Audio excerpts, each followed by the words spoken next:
Merci beaucoup d'être là. C'est le premier webinar organisé avec les intervenants du Swiss Knife. Et donc, le sujet étant de vous présenter nos experts et surtout aussi de pouvoir répondre un peu à toutes les questions que vous vous posez par rapport à la crise. Et donc, on a réuni un petit panel d'experts du Swiss Knife. Donc, à la fois, vous avez Javier Gonzalez qui nous parlera de tout ce qui est de la croissance, de la start-up à la scale-up. Après ça, Dominique Maximin qui nous parlera de tout ce qui est finance et comptabilité. Et puis Gilles Mautin qui nous parlera de tout ce qui est la validation des business plans. Après ça, vous avez des questions-réponses. Donc, vous avez un Q&A qui existe ici. N'hésitez pas à poser des questions. On prévoira quelques moments de questions au fil du temps. J'ai commencé en français. Si vous souhaitez qu'on passe en anglais, vous nous le dites dans le Q&A tout de suite. Les intervenants sont soit en français, soit en anglais, mais pour la modération, c'est comme vous le souhaitez. Voilà, vous avez reçu également un petit questionnaire. N'hésitez pas à y répondre à la fin de l'intervention. Merci beaucoup. Notre premier intervenant, Dominique Maximin, donc MBA 2008'D, nous parlera de tout ce qui est finance, avec ce thème qui est survivre ou un carry on. Voilà, le Covid-19 est un sujet qui nous impacte tous. Pour nous qui sommes entrepreneurs, est-ce que c'est une opportunité, une menace? Voilà un petit peu le sujet de ce soir. Dominique, à toi. Peut-être rapidement te présenter et puis pourquoi toi sur ce thème? Oui, bonjour Guillaume, bonjour à tous, bonjour à toute la communauté alumni de l'INSEAD. J'espère que vous vous portez bien dans cette période ô combien compliquée. Alors, pourquoi moi sur ce thème? Au-delà, afin d'être diplômé effectivement de l'INSEAD de décembre 2008, je suis également expert comptable et commissaire aux comptes à titre indépendant, c'est-à-dire que j'ai un cabinet qui est installé à Paris. Et donc, je suis un peu sur le feu sur ces sujets fiscaux et comptables depuis à peu près déjà 3 semaines, un mois. Et donc voilà, donc c'est à ce titre-là que je vais vous parler. Alors, j'ai fait ma présentation en anglais, donc ne connaissant pas forcément le public qui serait là. Donc voilà. Alors, it's COVID-19, roundup of economic and tax measures in France.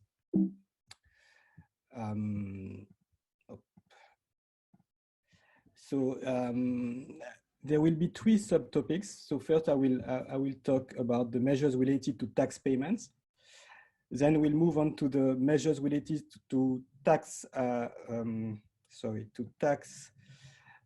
social security contribution and partial economic measures. And we'll conclude with the key features of the French state guarantee schemes for banking loans. So in order to deal with the consequences of the coronavirus outbreak, the French government announced exceptional measures, allowing businesses encountering cash issues to postpone certain tax and social security payments without penalty or late payment interest. So we'll start with the tax deferral and or rebates. Only direct taxes due in March and April are concerned by deferrals. So these include corporate income tax, payroll tax, and local taxes as CFE and tax foncière. For instance, the March 15 CIT installment, which was due on March 15 then, was delayed until June 15 for all companies without any justification. If the installment has already been paid, a refund can be requested, and I've seen instances in which it happened that the tax authority refunded clients for their CIT installment payment. For local taxes, we'll go briefly on that. There are some companies which pays their CFE and tax foncière on a monthly basis. they can decide to suspend their payments, and they will pay their CFE and tax frontière at the end of the year, like the remainder of the companies. But one of the key features for me coming from the French tax authorities are the repayment of outstanding receivables, VAT credits, and R&D tax credit. We have had some clients claiming tax credits at the end of March, and the tax authorities have been very responsive, and they've already paid back the VAT credits. But the main one is, for me, the refund of the R&D tax credits and other tax credits, because usually companies can claim these R&D tax credits only when they file their annual return at the 15th of May, or it has been postponed now to the end of May, early June, but only when they file.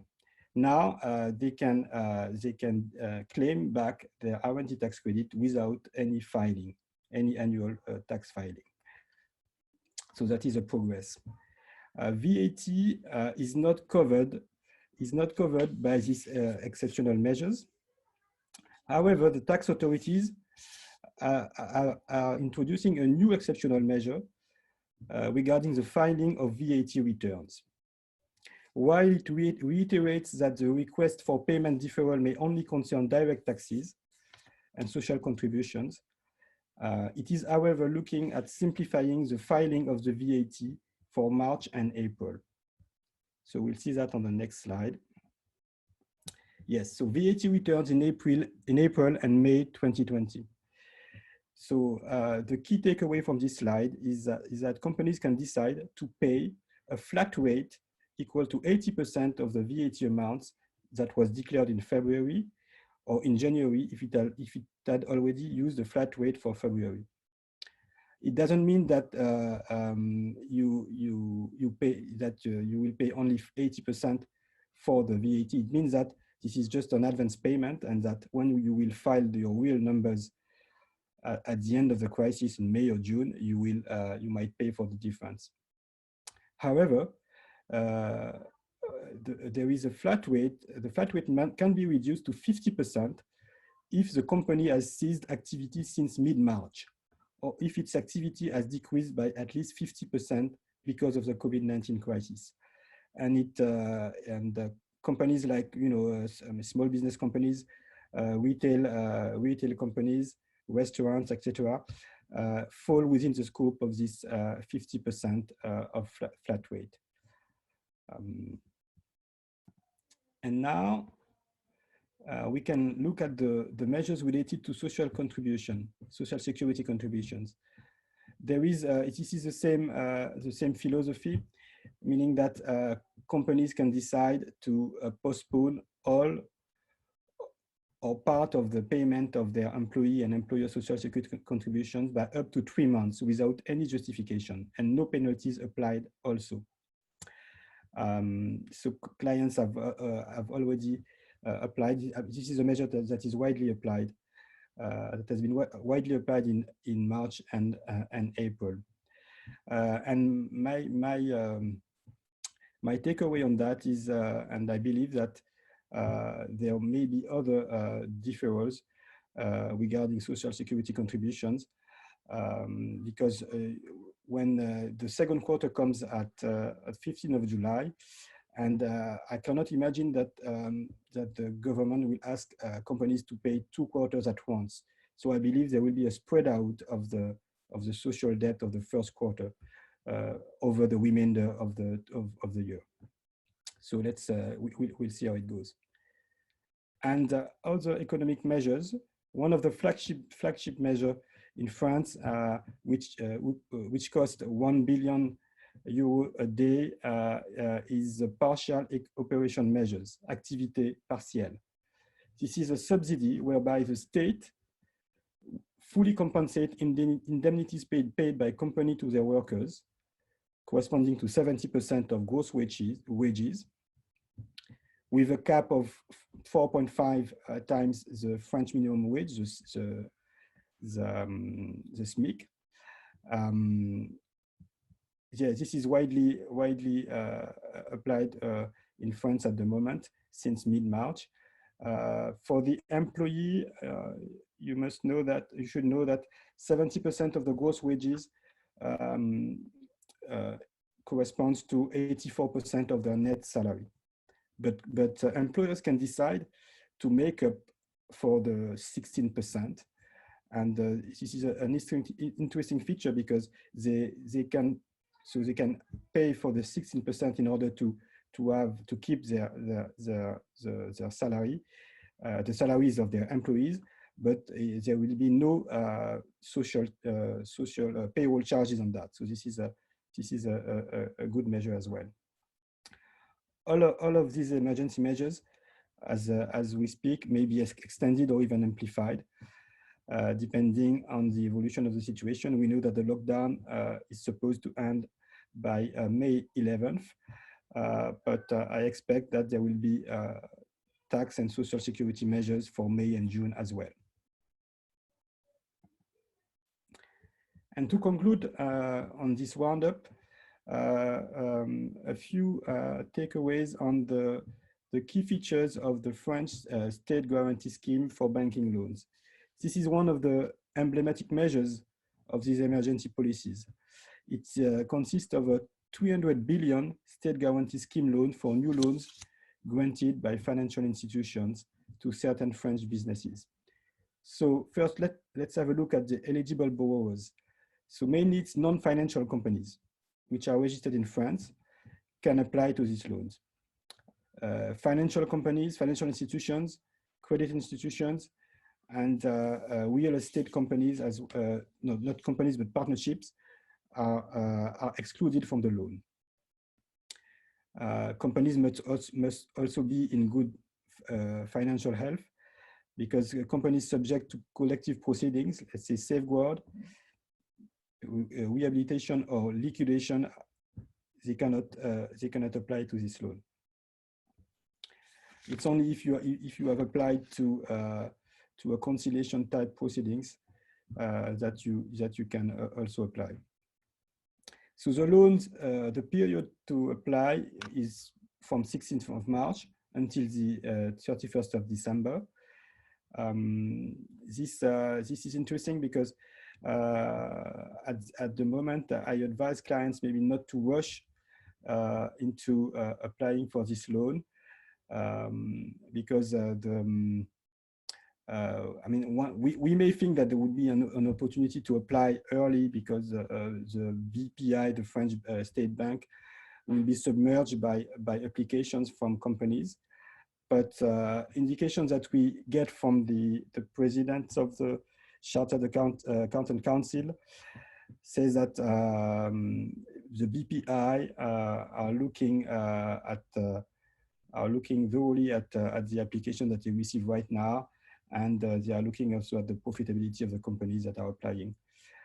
So maybe it might be wise to wait a little, or to find a in-between solution. And that's what I advise is, we'll see on the next slide that you can go up to 25% of your turnover, of your last yearly turnover in terms of the amount of the loan. And I advised clients to maybe ask for 10% now and wait until the summer or the fall, maybe to ask for another 10% or another 5% at the end of the year. You can also ask a pool of banks. If you have several banks, you can ask them as a pool for this loan, and so it helps in terms of risk mitigation. So no principal repayment for at least 1 year, only payment of interest shall be made by the borrower to the bank. And yes, so this is one key feature of this loan, is that after the 1 year period, you can decide to fully repay the loan or to amortize it over an additional period of 1 to 5 years, but this will be at extra cost. Yeah, so we look at, so I was saying the general case. sorry, I lost my slides. The general case is 25% of the 2019 total revenue of the borrower, if known. And specific cases apply to innovative companies, meaning that companies that usually they do not have any turnover in the first few years. So we look at other indicators, and these indicators will look at the payroll. So usually up to twice the total payroll amount for 2019. You can apply for an amount up to twice the total payroll amount for 2019. And now to finish, look at the features of the guarantee. So the guarantee is exclusive of any other security or guarantee. It does not cover the entire loan, but a percentage of the loan. For small companies or companies with less than 5,000 employees and total revenue of 1.5 billion, so not so small companies, but this is the first threshold. It's 90% guarantee. For companies between 1.5 and 5 billion euros turnover, it's 80%. And for the bigger companies, it's 70% of guarantee by the government. And for these companies, this is the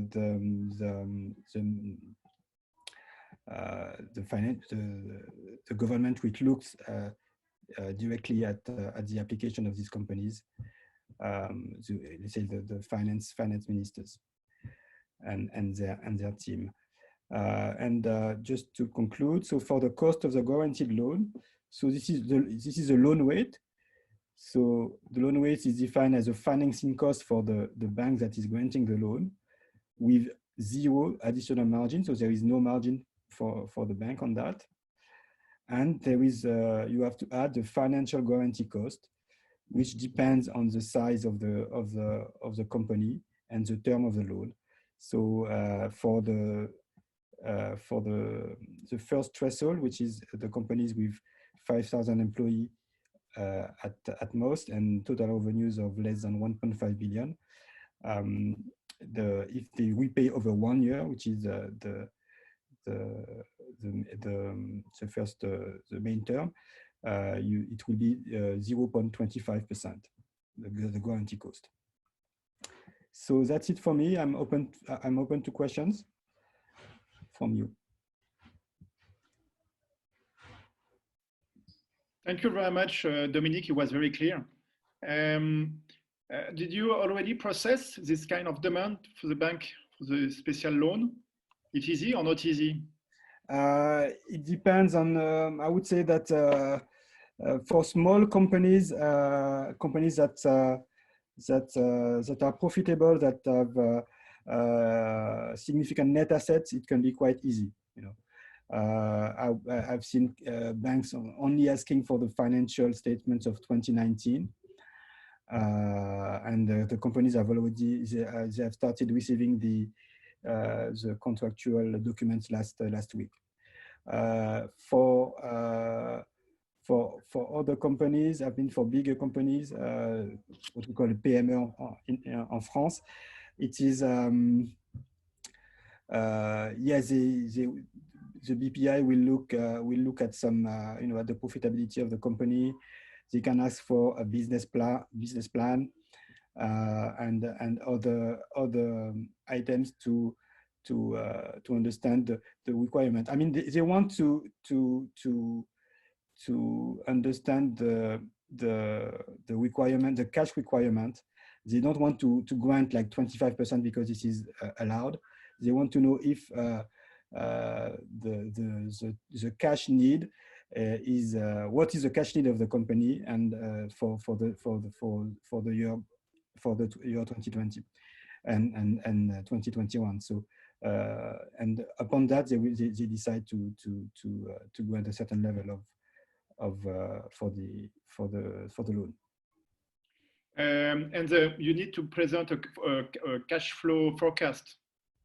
Yes, cash flow forecast. That's what I was talking about with the business plan. So yeah, a cash flow forecast of the, let's say 2020 and 2021. And you must show what is your cash requirement. So it's a little bit tricky because because you can only apply to this loan to your existing banks.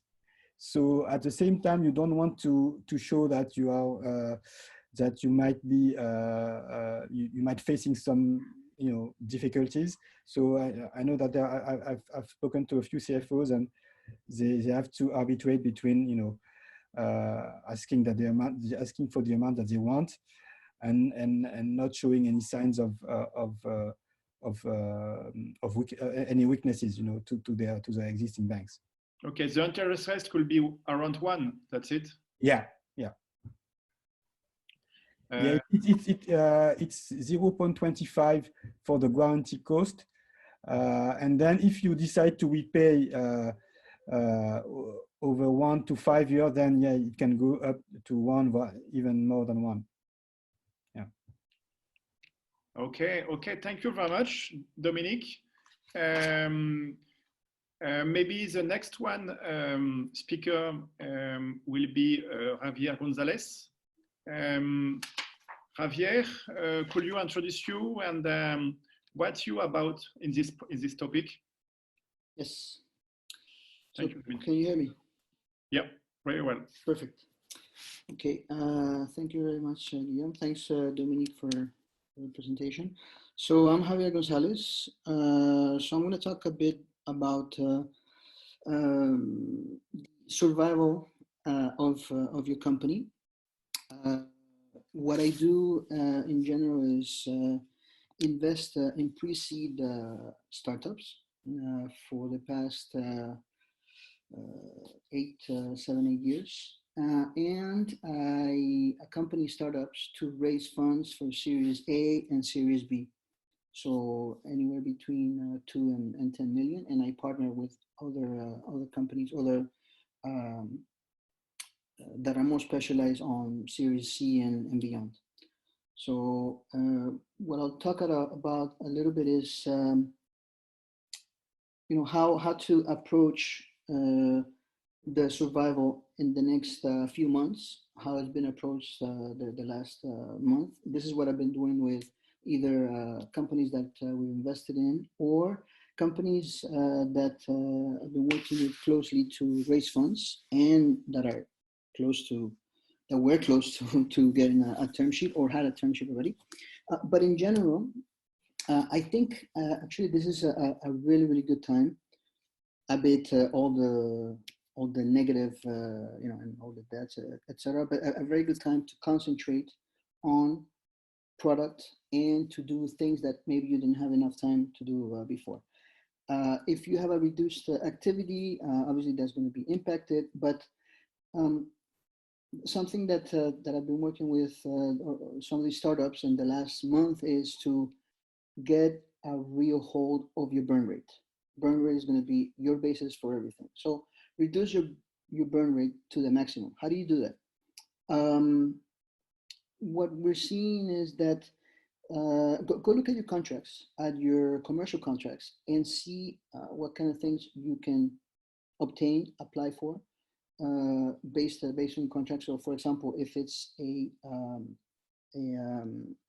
contract for your offices, so how would you be able to defer some payments? That's the first thing. Defer payments with your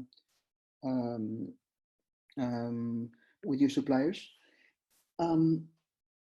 There should be that minimum of scenarios, 3 scenarios, at least on what I do mostly on, which is on SaaS, on recurring revenue.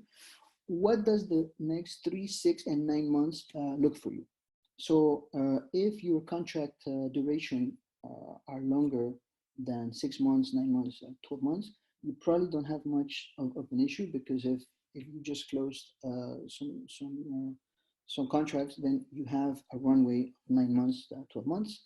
But how are you going to recuperate those that are up for completion? So again, it's a great time to work on your product. It's a great time, I think, to grow users. So how do you grow users? Everybody that was on your free plan, incentivize them to get into the pay plans, increase signups, increase your pipeline. Everything has to do with the traffic, your presence, your brand, your NPS especially. It's a great time to do the NPS, do it with customers that are going to be your ambassadors. Go and do this with your products. Also, you can start with things such as prepaid services. So services that will only trigger after August, September, December, even if you like. But so it's like a pre-signed contract in which you do it at cost, and then you're able to do the upsell at a later time, right? What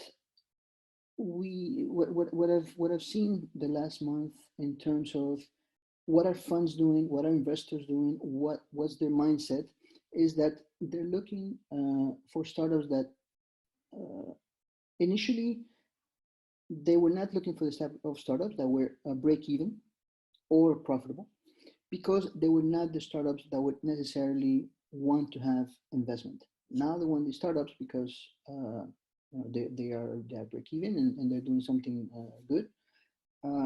They are interested in those, and actually that's it flips itself, because that's a great time for the entrepreneur to put their own terms. There are many, as some of them were mentioned by Dominique, many ways that you can delay your payments, 6 months payments for your banks, all of your loans, or that. I mean, go and do all of that. But I do recommend that keep paying those that, let's say, they keep you in business. So the minimum that you know that they would not be, very, very happy to help you out today, but for the future, keep paying those. There is also notes on let's say, what else on fundraising. A lot of the funds that I work with, they still want to get deal flow, but they're not doing any deals. They might say they are, they're really not, unless it was a deal that was already moving. Somebody they met 3 months ago, 4 months ago, 6 months ago, even a month ago, and it's something that was already of interest to them, so they try to close that. So my recommendation there to the startups, to the entrepreneurs that are already doing this, is to go and look for financing on your existing investors. A lot of them have the money to do follow-ons, so it will not be used as a follow-on, but it will be used as a bridge to cross this situation. And that is what we're seeing from the funds. So there are many other very detailed things that we can get into, but each case is separate. So what I always like to do is to get very, very much in detail in specifics to each startup. So if you want to ask me questions about that, you can give me an example, or just ask in general, and then we can get on with those questions. I know it's very quick and I didn't have any slides, but I think it's quite interesting if we do this type of exchange. So I don't know if Guillaume, you have any questions on the. Yeah, I cannot hear you. You're on mute. Yes, okay, thank you. Sorry. Thank you very much, Javier. Do you have some idea about the value? Because the crisis a little bit could be less, or the company value? Valuations. Yes. The funds that will try to have lower valuations with existing or with current negotiations, they will be remembered, and I'm sure that I'm going to be in business quite long afterwards. In general, have valuations lowered. So you have to, let's say, sell your company, not in the sense of selling it, but say that you're funding your company for when this boils over. So in that sense, your valuation should not change. Your valuation should be the same as what it was a couple of months ago, because the business is still there. Now, if it's businesses that will completely be wiped out, which I don't think there will be many, then that's a different story. But we're talking about sectors here. So when I have two clients that what they do is they do platforms for restaurants. So you will say they're going to be wiped out, they are not going to survive, and it's not the case. What they're doing is they're concentrating on product. They're doing a lot of things that will be triggered for when this starts to get better. Even after the 11th of May is supposed to be the date that kids will go back to school, etc. Okay, restaurants will now be open at that time, but June, July, which is not that far away if you really think about it. Okay, one question from participants. You spoke about trends. Is it for Europe or is it only for France? Europe. There are. It is Europe. I'm talking about trends for Europe for sure. There are countries in which the hope is even better. So Germany more than Italy, for example. But that doesn't necessarily mean that eventually they will not have the same sentiment, right? But I'm talking about in general for Europe. Okay, thank you. Do you have something? Do you have some pivot? You need some pivot. You need to try a new business, or that's the difficulty right now when you said some trend will be changed.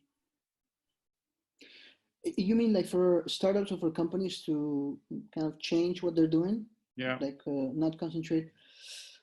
I don't think it's a good time for that, unless really your business was on. There are no businesses that are seasonal or that don't get impacted by everything that's happening. I don't think because of COVID you should pivot. I don't think that should be your reason to pivot. If you were already thinking the last 3 months to pivot, and this is just a good chance to actually do it because you can concentrate on something else, then of course, yes. But it should not be just like one reason to do it. Okay. Or the only reason. Thank you very much, Javier. The next intervenant will be Gilles Mautin. Gilles, the crash test ID right now is the issue for everyone. You are on the line or out of the line. Could you introduce you and why you in this topic? Yes, thank you, Guillaume. So my name is Gilles Mautin. I am EMBA'10, and I am an entrepreneur. We do this in reverse, interestingly. Dominique started with very big corporate that are really established. Javier was talking about how to survive when you are growing. Now it's about the ID. So first off, the reason why I wanted to be an entrepreneur is because I want to be independent. I want to be my own boss. I want to be financially autonomous, and I want to have an impact. And after I graduated from the EMBA' 2010, I realized that there was no step-by-step guide or how to manual to start a business with those values of independence, autonomy, and impact in mind. So I created the Cantillon, and since 2014, we coach over 1,200 people, or 1,200 people, and more than and created and started more than 100 businesses. So this is why I talk about this subject. And today there is, let me share you this thing now. If I found the bar, there it is. because I got some slides for you. There we go. Hopefully you can all see them. Right now there's a lot of fear around COVID-19, and it's completely understandable. Every time I open the news, I'm both scared by the Black Swan event we're living, and I feel there are also opportunities, and I'm sure also that you probably do feel the same. So when Guillaume asked me to think about what the association could do to the alumni community, I started to think more critically of what is happening right now. So I know that the day after tomorrow will be a completely new world, because there will be new new reflection, new ideas, new priorities for everyone. And I also know that because of the economical downturn, there will be a lot of unemployment all over the world, not only in France, but in Europe and all across the world, because people will have no choice but to become entrepreneur and to have their own business, or they could die from something else. So I started to wonder how they can become entrepreneur given the change of paradigm that we are currently living. Does the same process apply, or is there changes? And I also thought about all the new changes that are happening now, and the new opportunities that are created from this situation. So how could we find new opportunities, and how could identify opportunities? So I turned to the standard tools that we know from the MBA that we most of us done, and tool that we also created specifically for the program. So to start with the process, the process of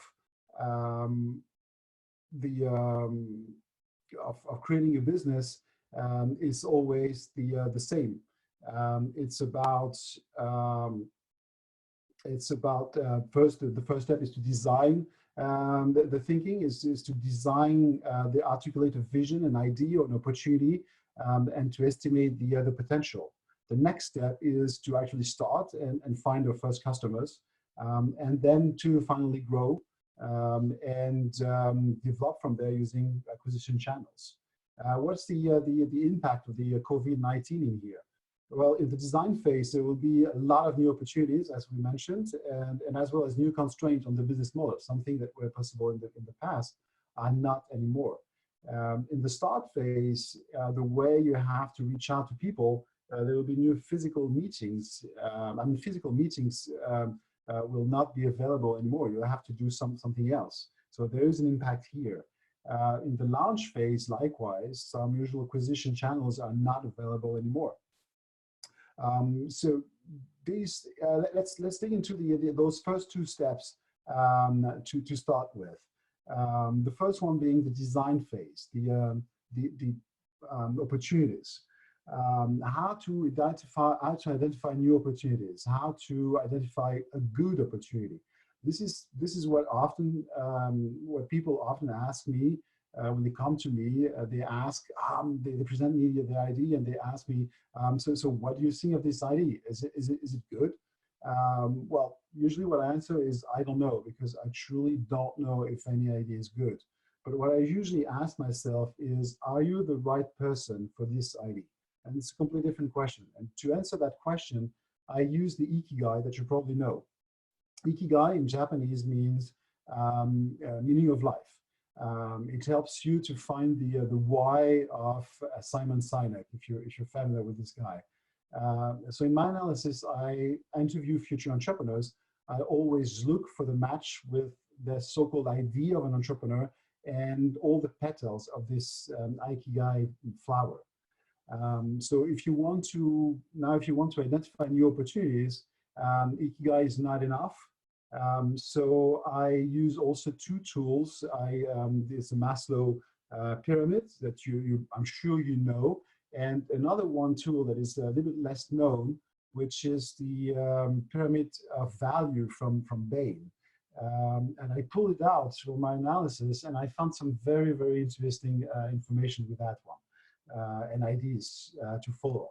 So first, how to build the why. What to do with those tools is to build the why to start with. So the first thing is you have to ask yourself, what is it that you love? This is a very hard question. What do you love to do? Then you move on to the next petal, which is what are you good at? That's rather easy. Any diploma, any reward, any ranking will help you pinpoint what you're good at. you can also add all the things that you do again and again and again and again for your work, or because you're just passionate about it.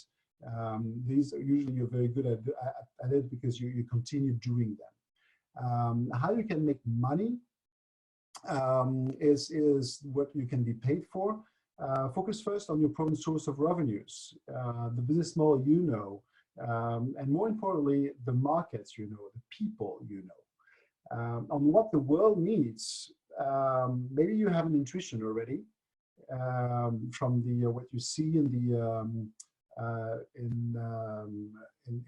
the news, because you already know people who face a terrible difficulty. I don't think about restaurants. We need to depend less on site eating. Commuters and HRs, retail, we need to manage entrance and affluence. Entertainment theaters, we need to find new revenues. Public services, etc. Think about there is a lot of opportunities here. But if you want to have a more MBA-like process and thinking and framework, the two next tools that I use, usually in combination, will help also you find yourself some interesting ideas. Maslow is, I mean, I don't need to present it, right? The thing is interesting is that if you focus on the short-term revenues and opportunities, you have to look at the down of the bottom of the line, the bottom of the pyramid. This is where most of the opportunities are exist right now. And if you have a longer vision, a longer point of view, you can go to the higher side. This will construct help you construct a longer business or a longer-term business. Just a word here on the needs. This is very simple, but people do not buy because they have a need. They buy because they cannot fulfill their need. This is what we call a pain point. So to be creative in this, to have a process to help you go through this pyramid, maybe you can list all the needs and find the pains that are related to those needs right now. So for instance, what are the pains linked to food right now? What are the pains linked to safety and health, linked to drugs, masks, equipment, treatments, etc., etc. If you go up to love and belonging, what are the pains linked to patients and family that are isolated? How patients that have been isolated, how can they bond together, or how can they have a sense of community together? Esteem, if you go higher, how can you help people recognize the efforts that they do when they stay at home, the donation they can make, the risk exposition control, the confinement, respect, the increased liberty for confined people. Think about all those elements to help you go up. But then these elements were interesting, but they were not really, cutting edge or very innovative. So I turned with the Bain pyramid of value. And this is very interesting because you can ask yourself this is the way this pyramid works, is if you take the needs of, for instance, of the mask, and you go at the bottom and you see at the bottom right, the second case is about sensory appeal. Think about how you could add some sensory appeal to masks. Maybe they smell good, maybe they look nicer. This is kind of solution that you could bring on. How can you add fun to and variety to reconnecting patients? How can you add self-actualization and reduce effort to confinement? This is really interesting because if you play this pyramid well, you can have some very interesting combinations to increase the value and to create something that is really really interesting and really new. Possibilities are completely limitless on this one, using those two tools. Now the next step, going back to the Ikigai, for you to have this question about, are you the right person for this ID? Well, you do exactly the opposite of earlier. So you take from your ID that you have identified, and you ask yourself the following questions: do you know people who could buy it? Then the next question is, do you know people who do you know how to do it? Are you good at doing this? And the last question, more importantly, is would you like would you love doing it, for a long, long time? Because starting a business requires a long time. So this is the process, the analysis of the process for the impact. There's a lot of new opportunities, and these are tools to help you find those opportunities and see if you could be a fit. So there's not much change in here, except for the content. Now, if you move on to the next step, once you have this concept, this idea, this business model, usually what you do is you have to go out and test and validate this idea. Now, the only change that I have is that I noticed is that, yes, you cannot meet physically with people. And I hear these questions a lot with the people I coach. They say, yeah, it's difficult to meet with them. They're not available. And actually, it's quite the opposite. You have to try. People are very, very available. Olivier is one of the entrepreneurs I coach. Last week, he met with 15 people online. That is, I asked him to only meet with 10, and he went to 15. The people are available. You have to go and meet with them. But the thing is, because if they don't know you, yes, it will be very difficult for you to meet with them. So more than ever, you have to go and meet with people that you already know. On the whole process, people are only interested in what can help them now. Nothing has really changed in this area as before. Blockchain toilets or toilet paper it's very innovative, but that's not very interesting, not very fascinating. Smart contracts, on the other hand, is probably more than ever interesting because of people, having difficulties to meet together to do the signature. So if you know lawyers, if you know how to do the smart contracts, go for it. This is a good idea. Focus on pay.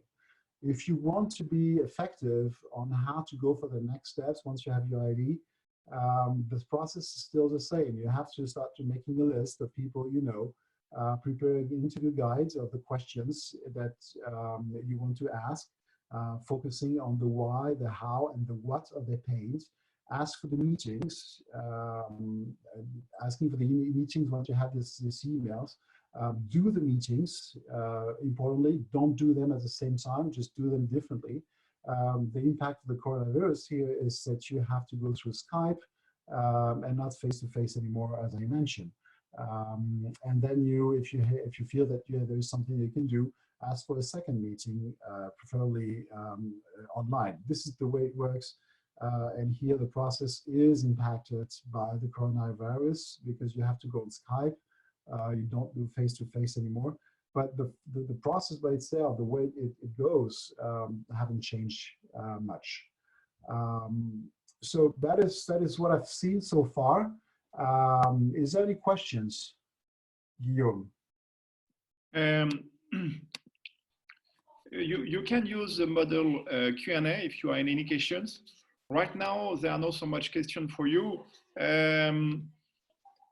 But it is a time to thinking at your ID right now because everything will be changed in the future, and it's difficult to project your future, your business right now.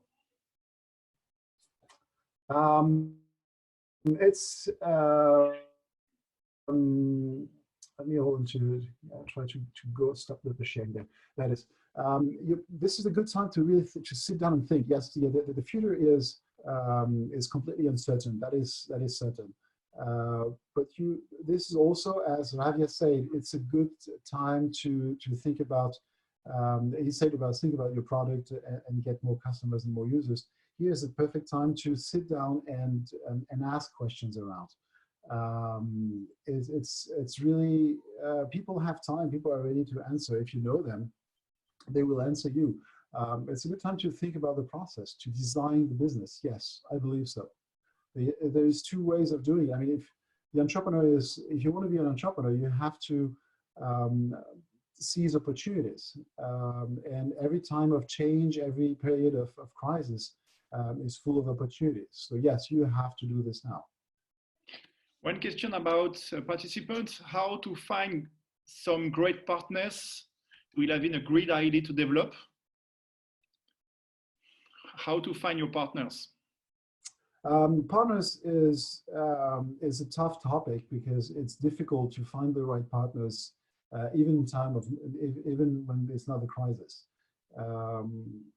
More specifically, I think the right partners reminds me one of the analysis that we made for the business angels when we validated the team. It was a company that was interesting. They made some interesting product about tracking and logistics. And when we did the due diligence, we realized that the team actually worked together for years. One was the boss of the other one was the project manager of the other team. I think the best answer for this question on how to find partners, again, look into the people that you know already. Look into the people that you've been working with already. Don't trust your future in your project to some. I mean, you would not marry the person you just met on Tinder. You would have to wait a little time. You go out and you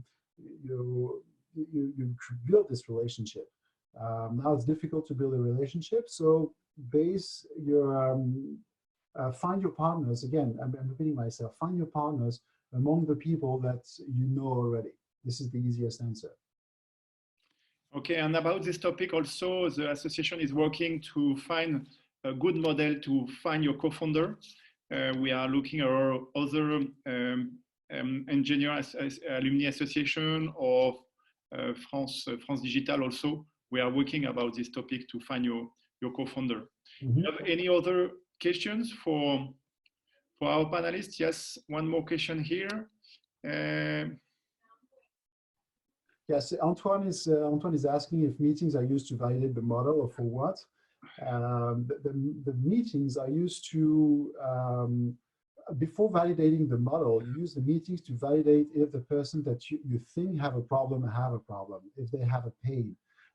And then you discuss with them if the solution you have in mind could solve their problem, could remove their pains. Now, if you're right, and if you're the person in front of you that you're asking and interviewing has indeed this pain and this problem, and she find that your solution is interesting, maybe they will buy. The thing is, you know, the buying, to sell something that do not exist is very complex. It's very difficult, and because it requires trust, it requires a private bonding, a trust. And if you go out to meet with people who don't know you through a video where no one is actually used to use that tool, it's going to be more than difficult. It's unlikely, if not impossible. You have to go first to people you already know. Remember the Ikigai that I showed you. You have an ID. Who do you know who could buy? And then do you know how to do it? If you don't, you have to find the partners. Who do you know as partners? Again, difficult if you don't know how to do it. This is the process. Okay, thank you, Javier. If you are here, you have one question about fundraising. It's a good time to think about your fundraising, or it's better to spend time to build the good relation with customer and products? So if you're just starting, like if you say starting today or just started a month ago, no, it's not necessarily a very, very good time. Rather concentrate on product, current clients, potential clients, NPS, etc. Okay, thank you. That doesn't mean that you shouldn't prepare it. I'm saying that it's not a good time to start it. But if you want to do it for like the 3 or 6 months down the road, yes. Okay, you have some more questions, everyone? Yes. Yes, one I think. I mean, if I realize that the content that I've shared is really about the first 2 steps. Now there are other possibilities. If you're a small company, if you just started, obviously, just to have your first customers, obviously you still have a lot of questions, a lot of challenges to answer. Please feel free to contact me or to contact Guillaume through the questionnaires. There might be also some topics here for the future webinar. Okay, one more thing. If you are here, that's the offer of the Inside Alumni Association. You are very active in the entrepreneurship. You will see Business Lab, Takeover Club, Business Angel, and also the Swiss Knife. We are here for this webinar, 3 experts of our Swiss Knife. What is a Swiss Knife? It's a on-demand meeting with experts about your future or your business. And thank you everyone to spend time for our association to help new entrepreneur. You are in the invitation. You are also a survey. Please take some time to answer this survey, because we need to know what you want to organize for you, a new webinar, a new clubs. Please spend some time about the survey. It's very important for us to know what you want. And Javier and Gilles, a couple words to finish, or it's okay for you? I don't know if Gilles, you had your chance to do your last words, but my last words, just feel free to contact me, ask me any questions, email. You can contact me on LinkedIn, or you have our emails, I think, through the association. So open to discuss anything that pertains to what I just talked about that can help you. One more question about the cross-border relationship. The mondialization and cross-border, what's happened for the future is a crystal ball for that, but do you have some idea? Is that a question for me? I don't know. It's a like cross-border investment? Yeah, or relationship, or yes. I'm gonna interpret that this is cross-border investment. So I'll concentrate between cross-border investment between the US and Europe, which actually it was starting to take off end of last year. I think it's going to be quite dead for, if not the beginning of the year, so the first half of the year, also for the second half. Cross-border within Europe, that's a different story. There's more growth in that type of investment. So more funds, let's say French funds going into Spain, Spanish funds going into France, into UK, into Germany. So I'll interpret that questions in that way, and that will be my cross-border investment answer. Okay, thank you, Gilles. Cross-border relationship. It's gonna be, if it's gonna be in Europe, cross-border, cross Europe. It's the people you know. It's difficult. I've been trying to do business with an isolated country. Actually, it was Iran, and we may, in the future, we may be in the same situation where we try to do business with countries that are not European. It's going to be challenging. My experience with the Iranian was that they were very keen, very almost hungry to know, to get into relation, to start a relation. But you know, the more you're isolated, the more difficult you have to build actually that relation, and the more what I notice is that they are very fearful of you know, what's happening outside, what's happening to on the other side of the border. So understandably so, for them, they have been isolated for a lot of time. So that's, I don't know, that is perspective. I have no idea what's going to happen, if the frontiers, if the borders will open or not. Sure, there will be opportunities, because there will be a discrepancy, there will be you know, a difference of availability, and this is how a lot of business have been created. Is you want to have access to something that is difficult to have. That is an opportunity to be seized. If you If you have right contacts on two sides of the border, that is an opportunity to be seized as well. Okay, thank you very much. And thank you, Javier, and thank you, Dominique, and thank you, Gilles. Please take some time for the survey. If you need a new webinar or new offer, please give you some guidelines. I hope for you, as is possible, to have the good lockdown for you and your family. And I will hope you to see the new webinar from the INSEAD and the association. Bye-bye.